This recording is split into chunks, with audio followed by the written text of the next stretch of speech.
Welcome to the channel Legendary Cars. American car makers have a proud history of muscle, chrome, and showmanship. But every empire has its disasters, and the U.S. auto industry is littered with cars so appallingly conceived, so recklessly executed, that they defy belief. Some were unsafe, some were hideous, and some were complete mechanical jokes. These weren't just failures in the showroom, they embarrassed their brands, endangered drivers, and in some cases, outright killed people. Here are 10 of the worst American cars ever made, the ones you have to see to believe. Dear viewer, don't forget to subscribe to the channel. Thanks for your support. Number 10. The Edsel was supposed to be Ford's next great success, a bold new brand designed to fill the gap between Ford and Mercury. It was meant to revolutionize the mid-priced market and symbolized progress and modernity for late 1950s America. Instead, it became one of the most spectacular corporate failures in automotive history. The 1959 Edsel Corsair in particular stands as the ultimate symbol of what went wrong. Too much chrome, too little taste, and way too late. In the mid-1950s, Ford executives believed there was a missing market segment between their Ford and Mercury divisions. To fill it, they launched a brand new marquee, Edsel, named after Henry Ford's son. Ford poured over $250 million, equivalent to billions today, into development, marketing, and production. The company promised a futuristic car that would make history for its styling and innovation. But by 1959, the timing couldn't have been worse. The U.S. economy had entered a recession, shrinking demand for mid-priced cars. Buyers were turning to smaller, more efficient compacts like the Rambler or Volkswagen Beetle. The Edsel arrived 1 year too late and 10 years out of touch. The 1958 model year was already controversial, but the 1959 Edsel Corsair pushed excess even further. The front grille, shaped like a toilet seat or horse collar, became an instant punchline. Chrome was everywhere, around the headlights, doors, fenders, and even tail fins.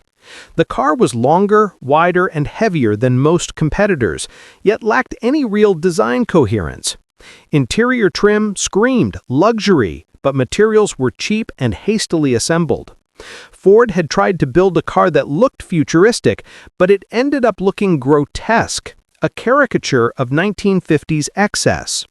While the Corsair shared much of its underpinnings with Ford and Mercury cars, Edsel tried to differentiate itself through advanced features that often broke. The Teletouch push-button transmission mounted in the steering wheel hub was a mechanical nightmare. It frequently shorted out, leaving cars stuck in gear. Electrical systems were poorly insulated and prone to failure. Early assembly was chaotic. Mismatched panels, poor fit and finish, and constant delays plagued production. Beneath the chrome and slogans, the Edsel Corsair was mechanically unremarkable and sometimes dangerously unreliable. Ford's marketing machine went into overdrive, and that was part of the problem. Edsel was hyped as the most eagerly awaited car in history, but buyers had no idea what it was supposed to be. When it arrived, expectations crashed. Dealers couldn't explain where Edsel fit in Ford's lineup. The advertising campaign was overblown and confusing. Public reaction ranged from laughter to shock. Nobody wanted a car that looked this strange or cost this much. The Corsair, intended to be the brand's premium model, instead became a rolling symbol of Detroit's arrogance. By 1959, Ford had lost control of the Edsel experiment. Sales were disastrous. Fewer than 3,000 Edsel Corsairs were sold in 1959. Dealers dropped the brand in droves. Ford pulled the plug on Edsel entirely in November 1959 after just 3 model years. The Edsel name became synonymous with failure, used in business schools as an example of poor market research and overconfidence. The 1959 Edsel Corsair wasn't just a bad car, it was a perfect storm, of poor timing, bad design, and overconfidence. It represents the moment when the American auto industry lost touch with reality, trying to sell fantasy in a market that had moved on. As one critic famously said, "The Edsel didn't just fail, it became the failure by which all others are measured." Number 9. The Chevrolet Caprice was once a crown jewel of American motoring, a symbol of quiet luxury, big car comfort, and smooth V8 power. It ruled suburbia throughout the 1970s. But by the end of the decade, the oil crisis had sent GM into panic mode.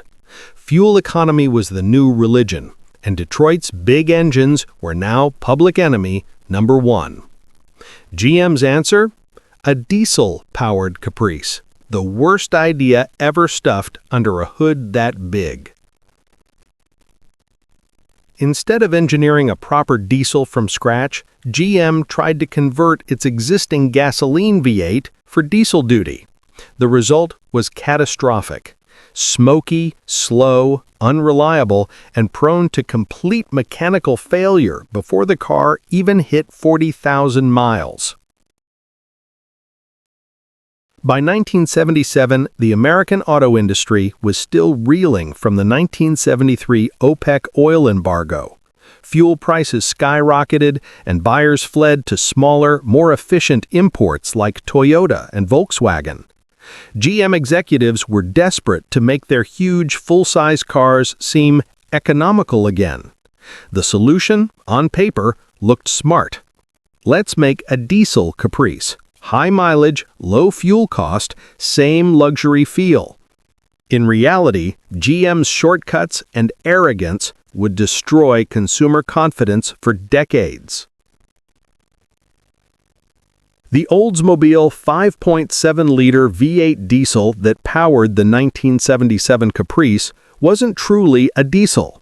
It was a modified gasoline engine block hastily redesigned to run on diesel fuel. The problem, diesel engines operate at far higher compression ratios, and GM's lightweight gasoline block simply couldn't handle the stress.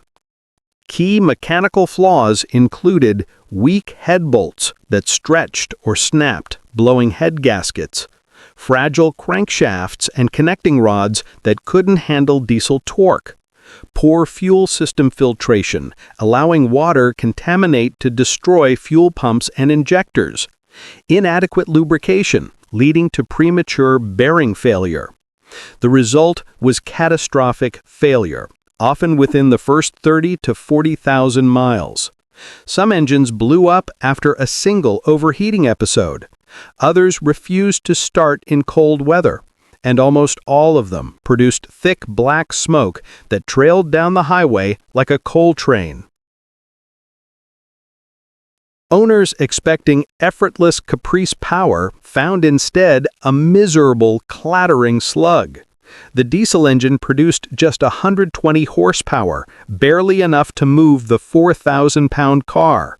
Performance was laughable. 0 to 60 miles per hour took over 20 seconds. Acceleration from a stop felt like towing an anchor. The engine vibrated so badly it could shake rearview mirrors out of alignment. Even worse, the noise was unbearable. At idle, the Caprice diesel sounded like a farm tractor. On the highway, it droned so loudly that normal conversation was impossible without shouting.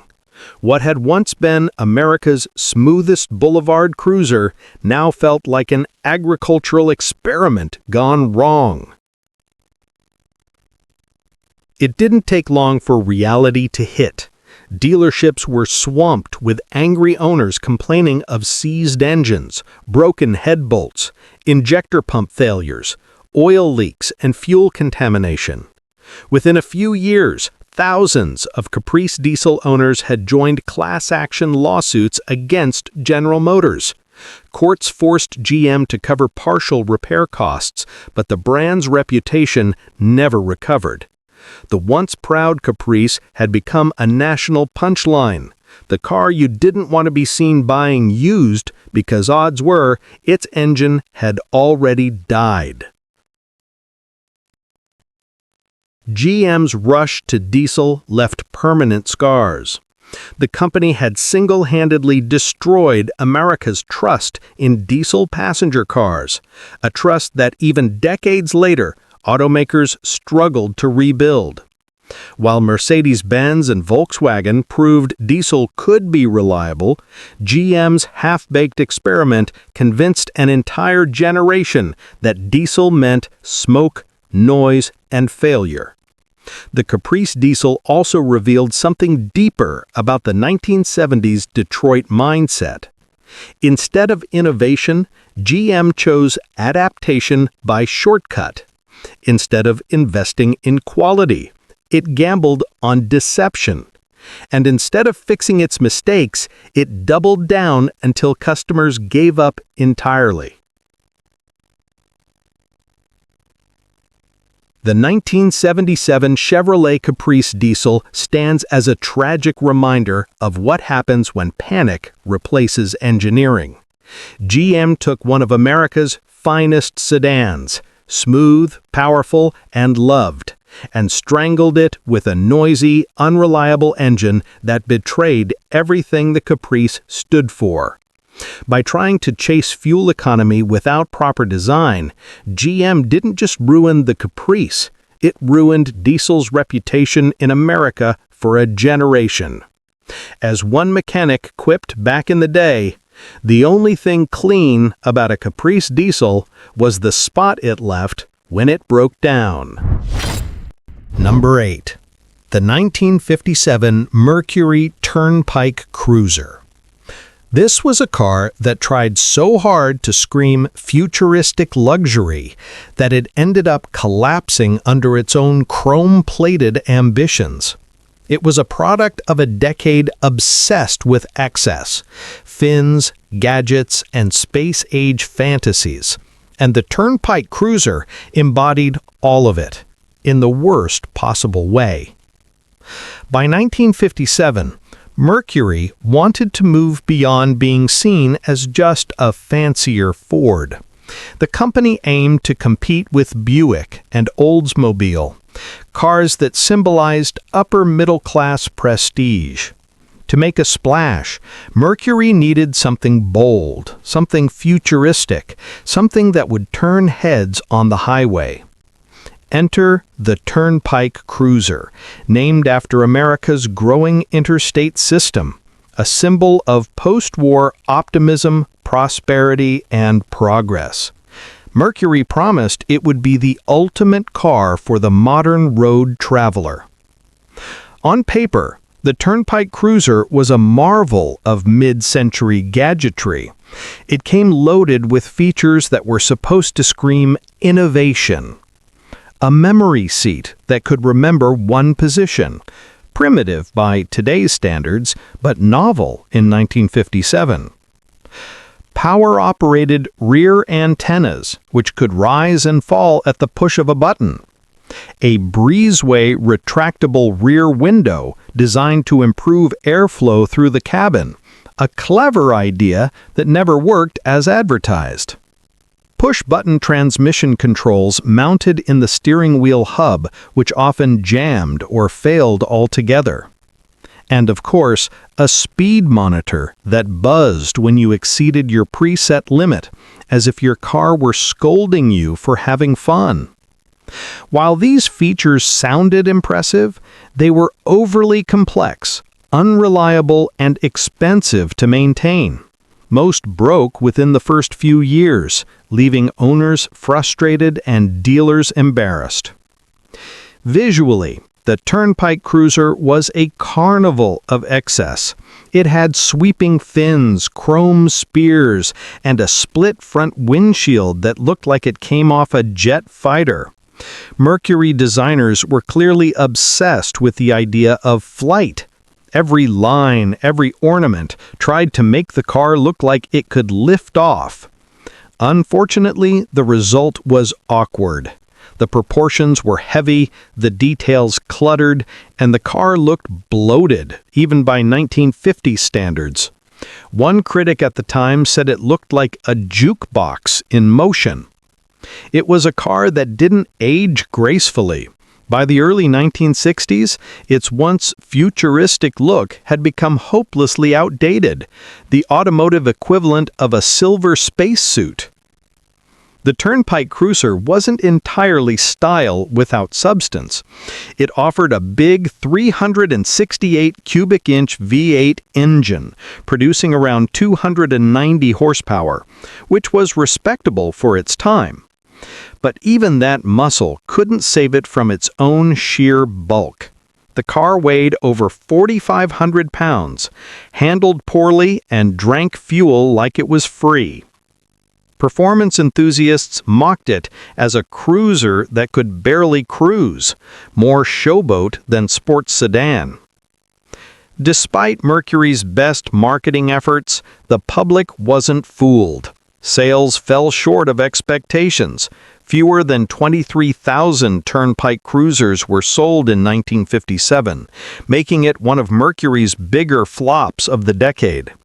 Customers found the car too complicated, too gaudy, and too expensive. Worse, many of its revolutionary features were just headaches waiting to happen. Dealers were flooded with complaints about electrical failures, power window issues, and leaky rear windows. By 1958, Mercury quietly phased the model out and never revived the name again. Today, the 1957 Mercury Turnpike Cruiser stands as a symbol of 50s automotive hubris. It was an era when automakers believed technology and chrome could solve anything, when gimmicks sold cars faster than engineering. But the Cruiser proved that innovation without reliability is just decoration.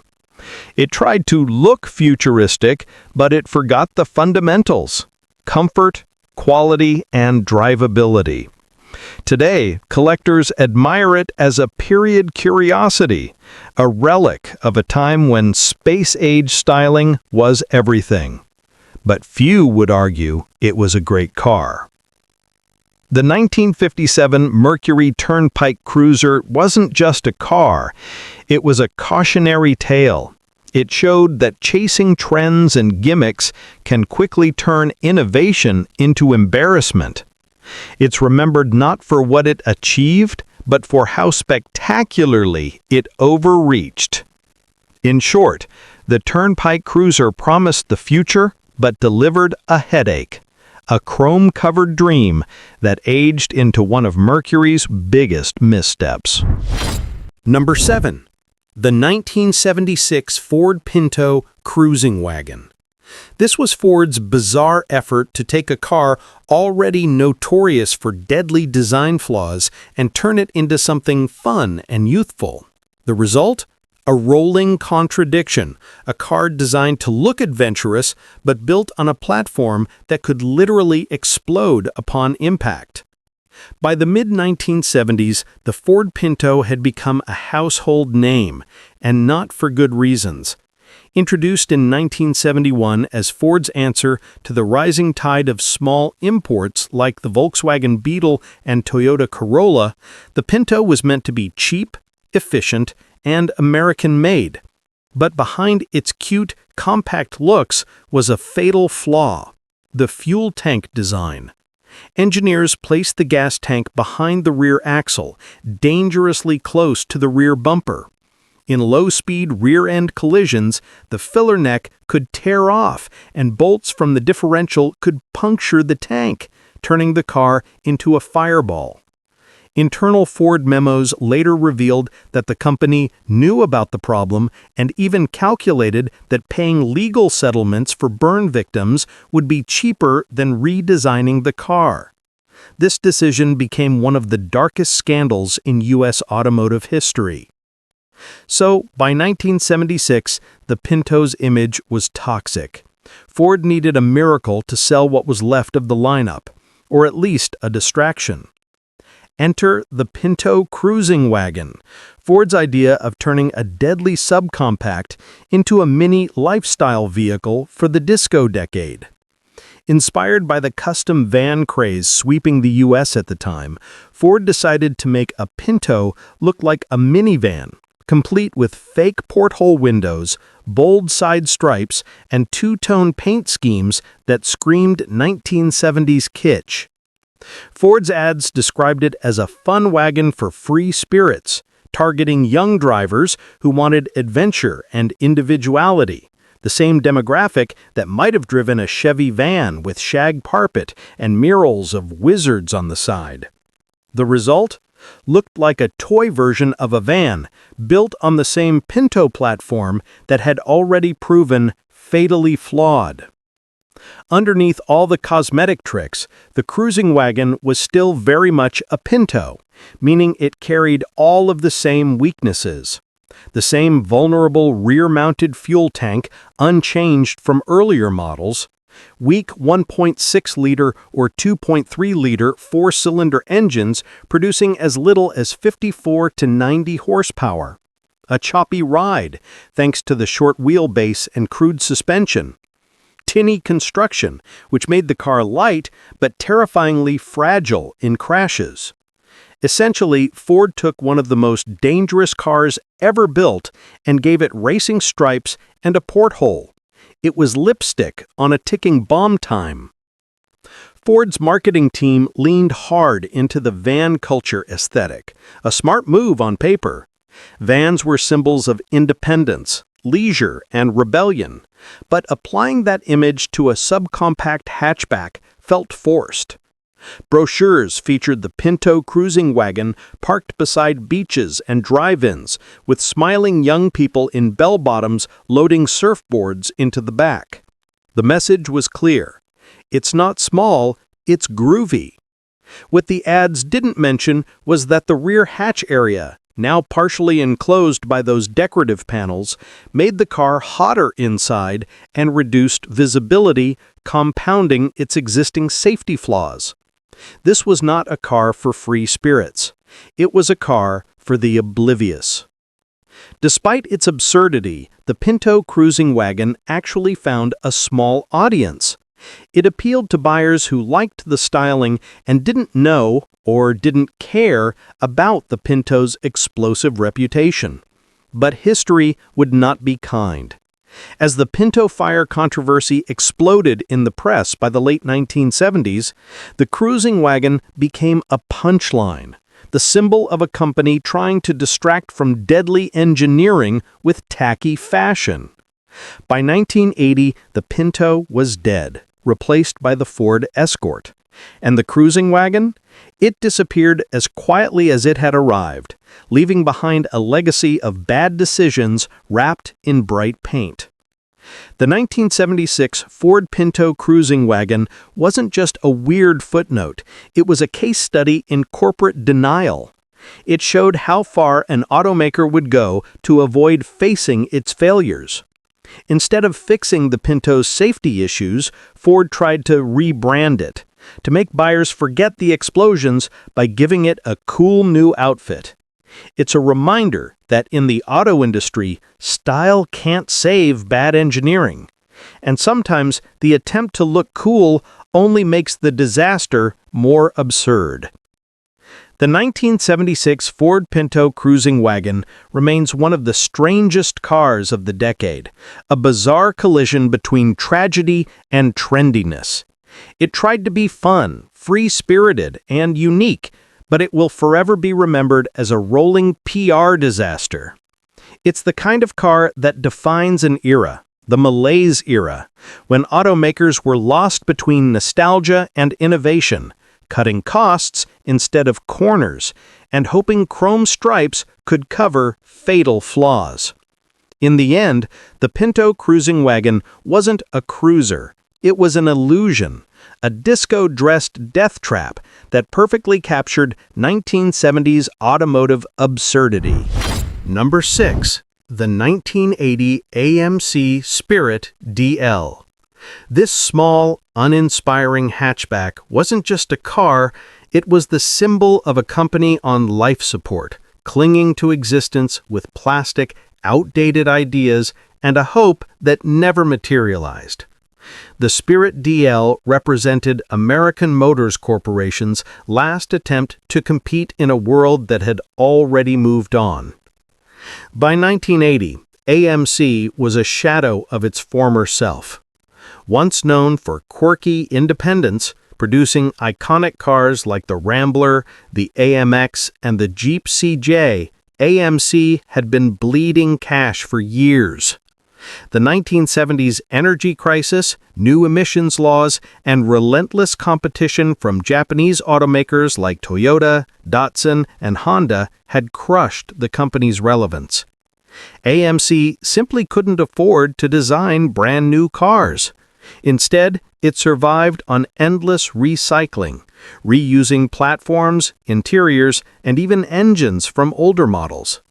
So when the Spirit debuted in 1979 as a new compact car, it was really just a heavily facelifted AMC Gremlin, a car that had already been outdated for nearly a decade. The Spirit was meant to represent rebirth, but it felt more like AMC's final gasp for air. Let's talk about the styling of the 1980 AMC Spirit DL.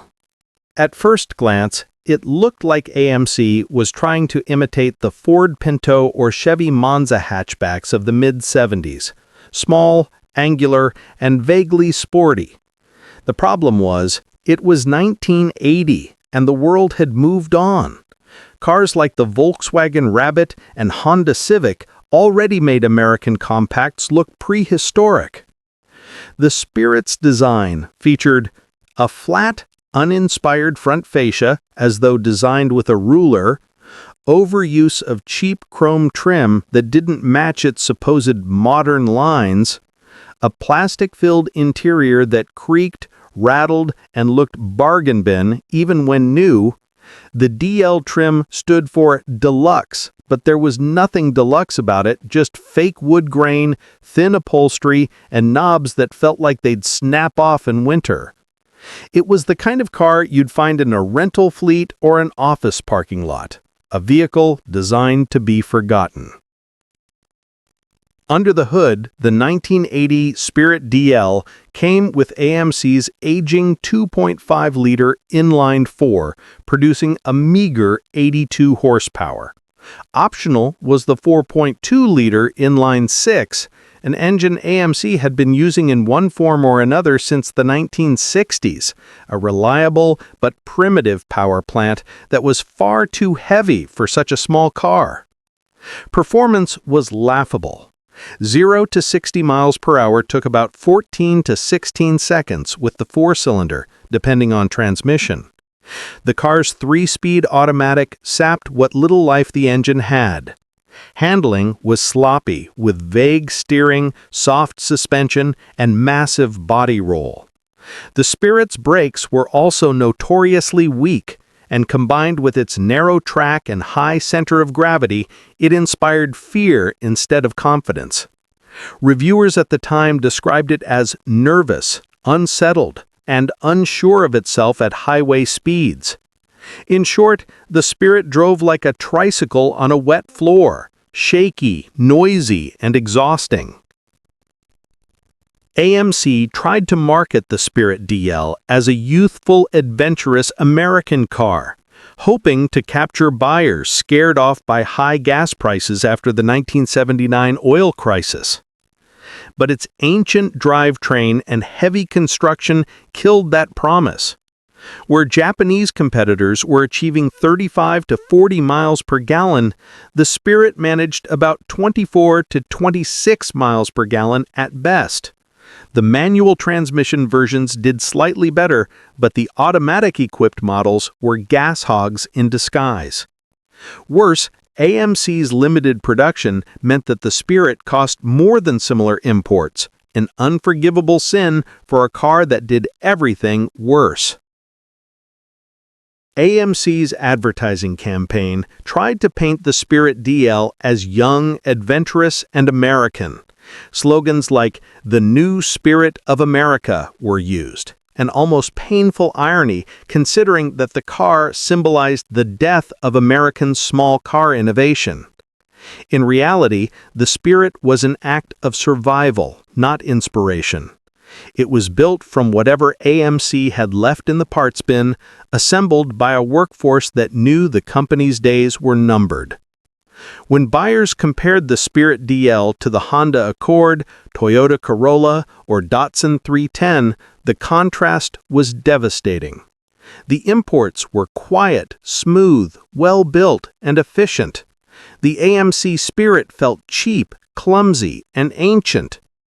It wasn't the new Spirit of America, it was the last flicker of an old one. Even by the low standards of early 1980s American cars, the Spirit DL had serious reliability issues. Electrical systems prone to failure, transmission leaks and early clutch failures, dashboard plastics that warped under sunlight, door seals that let in wind and water after only a few months. Owners often describe the car as falling apart slowly, piece by piece. AMC's quality control was stretched thin, with production shared between Kenosha, Wisconsin and Brampton, Ontario, and many cars left the factory with misaligned panels and incomplete fittings. The AMC Spirit limped along until 1983, when it was replaced by the AMC Eagle SX4, essentially the same car with all-wheel drive. By then, AMC's financial situation was hopeless. Chrysler acquired AMC in 1987 mainly for its Jeep division, and the Spirit became one of the company's last attempts at a conventional passenger car. It didn't go out in a blaze of glory, it just quietly disappeared. The Spirit DL's failure reflected the larger truth. AMC couldn't compete with global automakers who had embraced technology, refinement, and modern design. It was simply too little, too late. Number 5. The 1974 AMC Matador Coupe. This was a car that looked like it came from another planet, not in a futuristic sense, but in a "who approved this" kind of way. It was AMC's bold attempt to redefine style and sportiness in the middle of the malaise era. And instead, it became a rolling joke, a design disaster so strange that even car thieves didn't want to be seen in it. By 1974, American Motors Corporation was desperate. The company had survived the muscle car crash, the oil crisis, and the rise of imports, but just barely. Its lineup was stale, its budget was microscopic, and its image was fading fast. AMC's executives believed the company needed a bold, new image car, something stylish, something different, something that could compete with the likes of the Chevrolet Monte Carlo, Ford Torino Elite, and Chrysler Cordoba in the booming personal luxury coupe segment. So AMC handed the task to Richard Teague, a man known for doing miracles with small budgets. His challenge? Create something striking and distinctive enough to grab attention without costing millions. The result was the 1974 AMC Matador Coupe, and distinctive barely begins to describe it. Let's talk about that front end. The 1974 AMC Matador Coupe had one of the most polarizing faces in automotive history. The nose was huge, round, and bulbous, with headlights set deep inside tunnel-like recesses. The massive chrome grille surrounded by body-colored molding gave it the appearance of a wide-mouthed vacuum cleaner, or, as some critics joked, a manta ray swallowing a Buick. In fact, AMC's own advertising proudly called the Matador Coupe the new face of excitement. Unfortunately, the public thought it looked more like the face of confusion. From the side, things didn't improve much. The car had strange proportions, a short rear deck, long hood, and awkwardly tall beltline. The rear window sloped dramatically, giving it a fastback appearance but destroying visibility. The rear quarters flared outward in a way that made the car look bloated, not athletic. To make matters worse, the design was completely different from the Matador sedan and wagon, even though they shared the same name. Buyers were confused, dealers were frustrated, and salespeople had no idea how to explain it. In short, it was a car that screamed for attention, but for all the wrong reasons. AMC offered the Matador Coupe with a wide range of engines, from the humble 232 cubic inch inline-six to the big 401 cubic inch V8. On paper, that meant buyers could choose between economical and powerful. In practice, it didn't matter, because by 1974, emissions regulations had strangled performance across the board. Even the mighty 401 V8 only managed about 235 horsepower, which had to drag a car weighing over 4,000 pounds. With automatic transmissions, air conditioning, and power accessories, the Matador was sluggish and heavy, more suited for slow cruising than spirited driving. The handling didn't help its case either. The long front overhang made cornering clumsy, and the steering was vague and over-assisted. Testers complained about boat-like body roll and lazy reactions. The suspension tuned for comfort turned every corner into a balancing act. Simply put, the Matador looked sporty, but it drove like a soggy sofa. Inside, AMC tried to make the Matador feel premium. Buyers could choose plush velour upholstery, fake wood trim, and even a Brougham interior package. But in true AMC fashion, the luxury was skin deep. Plastic panels didn't fit properly, the dashboard trim warped under sunlight, and the seats, while soft, offered no support. The massive dashboard and high beltline gave the cabin a claustrophobic cave-like feel. AMC wanted to compete with the Cordoba's Corinthian leather image, but the Matador's materials were closer to Kenosha vinyl. Even worse, the car's odd roofline made the rear seats nearly unusable. Tall passengers hit their heads, and the small rear window made the interior feel gloomy. When the 1974 AMC Matador Coupe hit showrooms, critics didn't know what to make of it. Road and Track called it a design that defies logic. Car and Diver joked that the Matador looked like it was designed by Salvador Dali after a night of heavy drinking. Even AMC fans admitted the styling was brave, which in automotive terms often means hideous.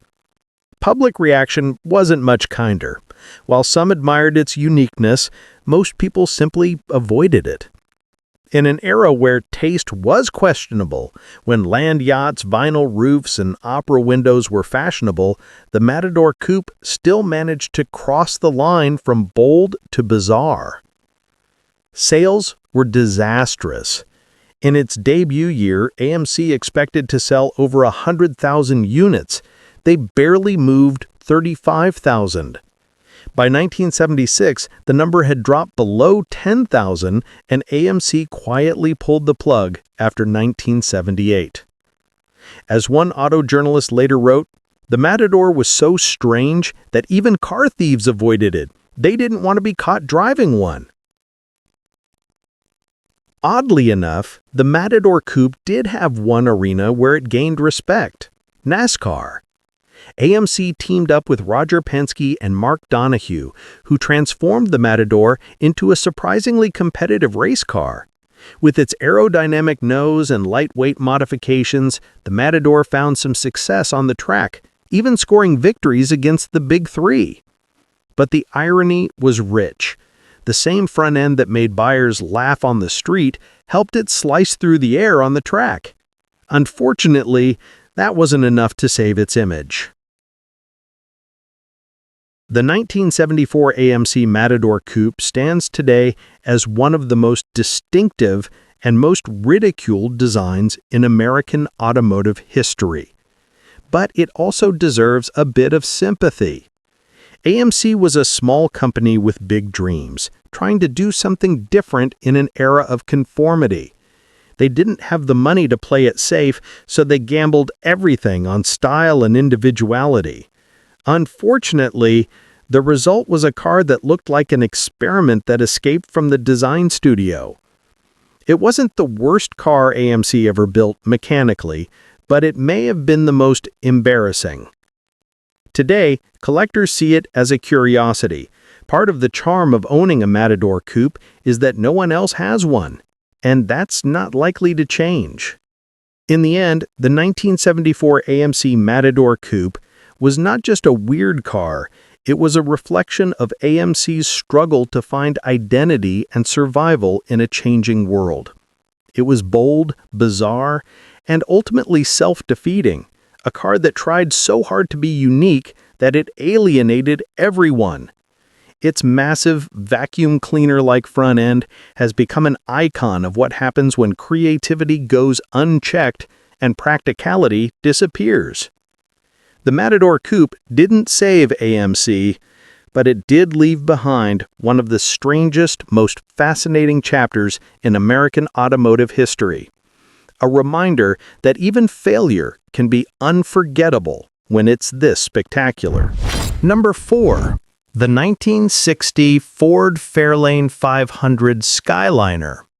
On paper, it was a triumph of American ingenuity, a full-size convertible with a retractable steel hardtop, something that seemed decades ahead of its time. But in practice, it became a case study in how complexity can ruin brilliance.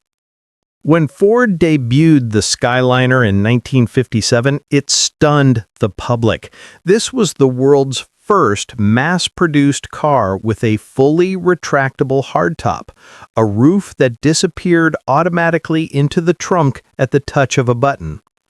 By the time the 1960 model rolled around, the system still seemed futuristic, a ballet of 7 electric motors, 4 locking mechanisms, 610 feet of wiring, and 10 solenoids working in coordination.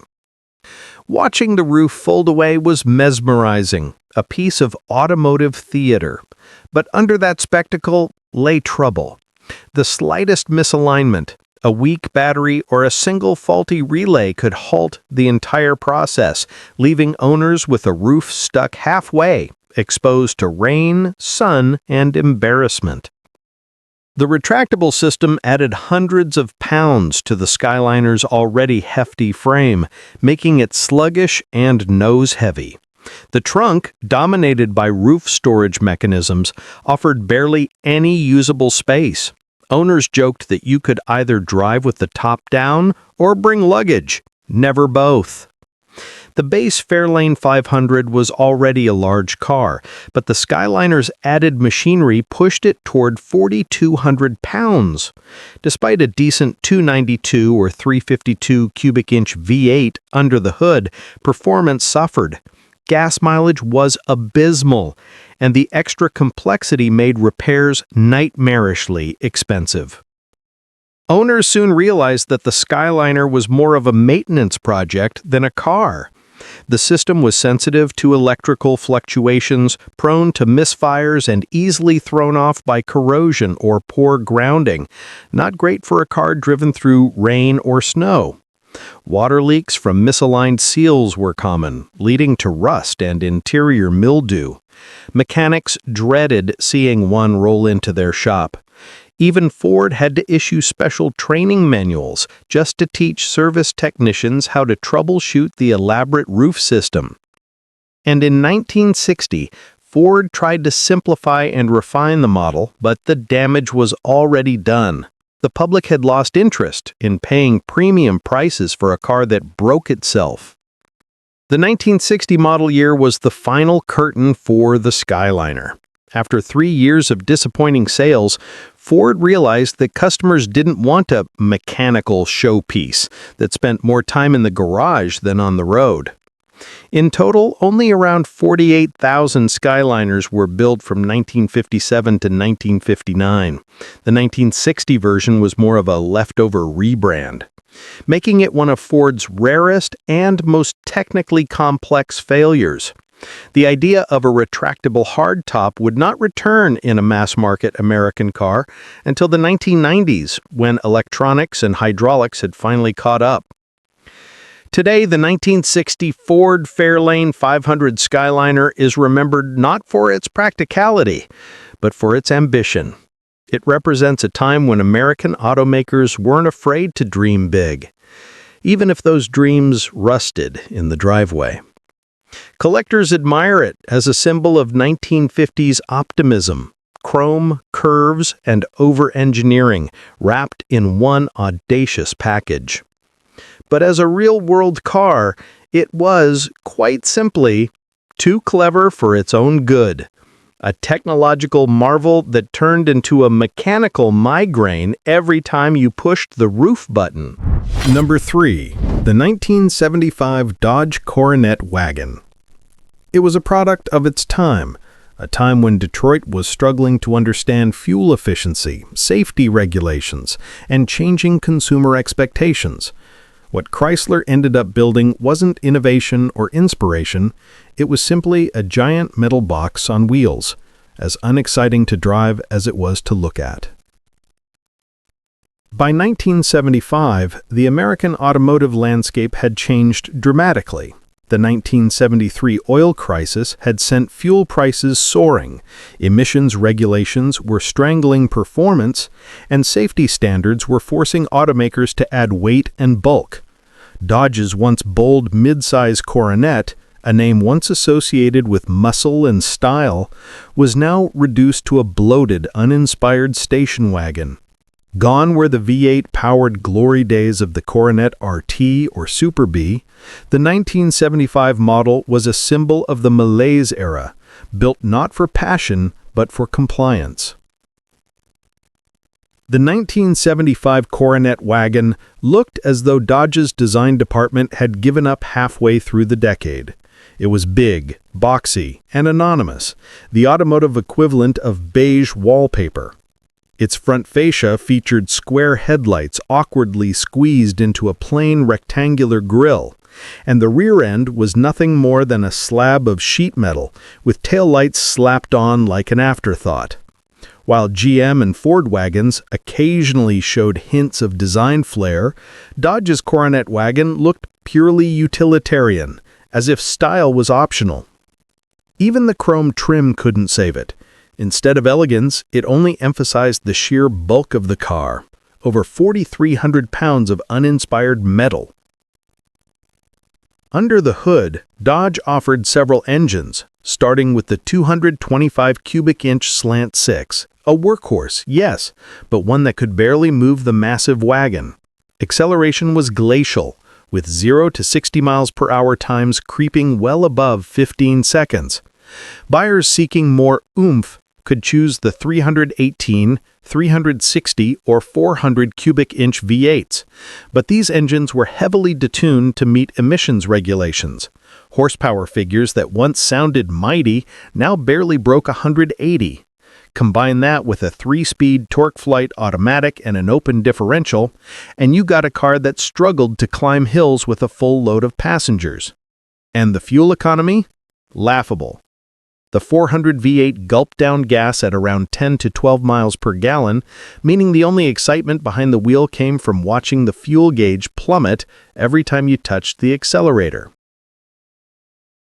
The Coronet wagon rode on Chrysler's B-body platform, the same one that had underpinned Chargers and Roadrunners in the late 60s. But by 1975, that once sporty chassis had been softened to oblivion. The steering was vague and overboosted, the suspension floaty and unresponsive, and the brakes, despite being power-assisted, felt like they were operating through pudding. Cornering one of these wagons at speed was an act of faith. Body roll was immense, and the car seemed determined to lean its way into the next lane. Still, the ride was comfortable, in the way a waterbed is comfortable. Soft, disconnected, and entirely detached from reality. It was great for sleeping passengers, terrible for anyone who actually wanted to drive. Inside, Dodge tried to sell luxury through illusion. The dashboard featured fake wood-grain plastic, vinyl seats that baked in the sun, and switchgear that felt fragile the moment you touched it. Yes, it could seat up to 9 passengers with the optional rear-facing third row, but comfort was minimal. Air conditioning and power windows were optional luxuries, and the cabin rattled like a tin shed after just a few thousand miles. Dodge's advertising tried to pitch the Coronet wagon as practical family transportation. In truth, it was a rolling compromise, with none of the charisma of earlier Dodges and none of the refinement of imported rivals that were just beginning to dominate the American imagination. The 1975 Dodge Coronet wagon represents everything wrong with American cars of the mid-1970s. Too large, too thirsty, and too dull. It was a car built for an America that no longer existed, one that valued excess over efficiency and comfort over competence. Within a few years, the Coronet name would disappear entirely, replaced by the Dodge Diplomat and other forgettable intermediates. The Coronet wagon's era of dominance was also fading fast, soon replaced by compact hatchbacks and early minivans that offered twice the practicality with half the fuel bills. Today, the 1975 Coronet wagon is mostly forgotten, remembered only by collectors who appreciate it as a curious fossil of post-muscle era despair, a time when Detroit didn't know what the future looked like, so it just built bigger versions of the past. In short, the 1975 Dodge Coronet wagon was a dinosaur limping toward extinction, massive, thirsty, and irrelevant by the standards of its time. It wasn't evil, it wasn't exciting, it was simply the worst thing a car could be: boring. If the muscle cars of the 1960s were the loud anthems of American confidence, the Coronet wagon was the dull sigh of defeat. Number 2. The 1973 Ford Mustang II Ghia wasn't just a misstep, it was a symbol of a nation in retreat, a once great muscle car humbled by regulation, oil prices, and misplaced priorities. By 1973, the golden age of American performance was over. Emissions laws were tightening, insurance premiums on high-horsepower cars were skyrocketing, and the 1973 oil crisis had Americans lining up at gas stations instead of racetracks. Ford's executives saw this shift and panicked. They decided that the next Mustang wouldn't be a tire-smoking street warrior, but a smaller, thriftier, personal luxury coupe. Their inspiration? The underwhelming Ford Pinto. Yes, the same compact car infamous for bursting into flames. And so the Mustang II was born for the 1974 model year. But its planning began in 1973, when the original Mustang still had muscle in its veins. On the outside, the Mustang II Ghia, the so-called luxury trim, looked like the love child of a European compact and a secretary's car. The long hood and short deck proportions were still there in theory, but the execution lacked the boldness of the original 1965 model or the aggression of the 1971 fastbacks. Ford partnered with its Italian design division, Ghia, to give the top trim version an air of sophistication. The result? A vinyl roof, opera windows, thick chrome trim, and pillow-soft interiors, none of which belonged anywhere near a Mustang badge. This was no longer a car for speed enthusiasts or rebels. It was a car for people who wanted to look like they once cared about cars, but now just wanted a comfortable commute to the office. Performance? Non-existent. The 1973-74 Mustang II lineup offered two main engines, a 2.3-liter inline-4 producing a laughable 88 horsepower, borrowed from the Pinto, and a 2.8-liter Cologne V6 with a mere 105 horsepower. For comparison, the 1969 Mustang Mach-1 had up to 428 horsepower. The Mustang II wasn't just slower than its predecessors, it was embarrassingly sluggish, A 0 to 60 mile per hour run took around 13 to 15 seconds, depending on the engine and transmission. Drivers who once burned rubber now burned patience waiting for the thing to merge onto highways. And when the optional 302 V8 finally returned in 1975, it was a shadow of its former self, choked by emissions controls, producing just 140 horsepower. The name Mustang had never felt so hollow. Built on a modified Pinto platform, the Mustang II was lighter and smaller, but also flimsy and underdeveloped. The suspension was soft, the steering numb, and the braking mediocre. Yes, it handled better in tight urban streets and offered decent ride comfort, but at the expense of everything the Mustang had stood for: performance, excitement, and freedom. Owners complained of vibration, cheap interior materials, and electrical gremlins. The Ghia's so-called luxury amenities, thick carpet, fake wood, and button-tufted vinyl seats, only added weight, not quality. Ford's advertising department did everything it could to sell this shrunken imposter as the future of the Mustang. They called it the right car at the right time, a slogan meant to assure nervous Americans worried about fuel prices. In a sense, they weren't entirely wrong. The Mustang II did sell well at first. In 1974, it moved over 385,000 units, thanks to the oil crisis and nostalgia for the Mustang name. But success in sales didn't translate to love from enthusiasts. The car-buying public quickly realized that the Mustang II offered the worst of both worlds: the thirst of a larger car with the power of a sewing machine. The Ghia badge, meant to evoke European class, was Ford's attempt to disguise mediocrity under a veneer of style. Inside, the Ghia came with a plush interior, thick carpeting, wood grain trim, and a Landau-style vinyl roof. It looked like something your aunt would drive to church, not like a descendant of the Boss 302 or the Shelby 350. The problem wasn't that the Mustang II tried to be luxurious, it's that it tried to be everything except exciting. It was a betrayal of the Mustang's DNA. The 1973-78 Mustang II Ghia became a punchline in car culture. It's remembered as the car that almost killed the Mustang brand, the moment when Ford traded horsepower for hubcaps. Even though the Mustang survived the era, it took years to rebuild its reputation. The Fox body Mustangs of the 1980s would eventually resurrect performance, but the stain of the Mustang II lingered like a bad aftertaste. Ironically, the Mustang II did pave the way for smaller, lighter cars that were better suited to the times, but it did so by sacrificing everything enthusiasts loved.